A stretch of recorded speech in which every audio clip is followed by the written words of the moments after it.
Ada seorang remaja wanita masih sekolah di kelas 2 SMA. Setiap hari dia ditugaskan untuk merawat neneknya. Neneknya sudah lumpuh. Hidupnya hanya dihabiskan di tempat tidur. Suatu saat ia mulai protes karena ketidakadilan yang dirasakannya. "Ma, gantian dong yang merawat nenek. Masa setiap hari harus aku?" Kemudian mamanya memotivasi. "Nak, merawat nenek pahalanya banyak." Sesekali anak itu mau menuruti mamanya. Tapi di saat lain, ia mulai protes lagi. "Ma, gantian dong yang merawat nenek. Masa setiap hari harus aku? Kenapa harus aku? Kenapa tidak mama? Kenapa tidak papa? Kenapa tidak kakak atau adik yang merawat nenek? Tapi kenapa harus aku?" Protesnya mulai keras. Mamanya memeluk sambil menangis. "Nak, kamu sudah besar. Kamu benar-benar mau tahu kenapa?" "Iya, Ma. Dulu saat kamu masih umur 6 bulan. Malam itu rumah kita kebakaran. Semua orang menyelamatkan diri dan barang-barang yang bisa diselamatkan.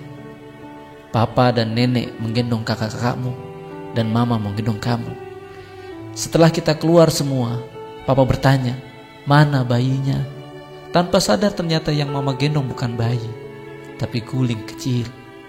Kami baru sadar, ternyata kamu masih di dalam rumah, di lantai 2. Tiba-tiba saja dari arah belakang, lari menerjang masuk ke dalam rumah. Ternyata nenekmu, Nak. Nenekmu lari memaksa masuk ke dalam rumah. Kemudian naik menerobos ke lantai 2.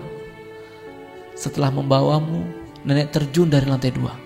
Terjun sambil menggendong kamu. Dan mulai saat itulah nenekmu lumpuh." Anak itu terdiam sambil meneteskan air mata tanpa suara. Mulai saat itu, ia tidak pernah lagi protes saat-saat disuruh merawat neneknya. Bahkan hari-harinya dihabiskan untuk merawat neneknya. Ia sangat senang dan bangga bisa merawat neneknya. Ia bangga pada neneknya. Tiada kesenangan melebihi kesenangan merawat neneknya.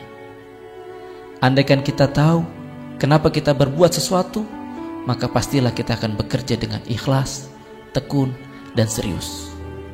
Ingat dan yakinlah, suatu saat kita akan paham, apapun akan kita lakukan untuk membahagiakan orang yang kita cintai dan yang mencintai kita.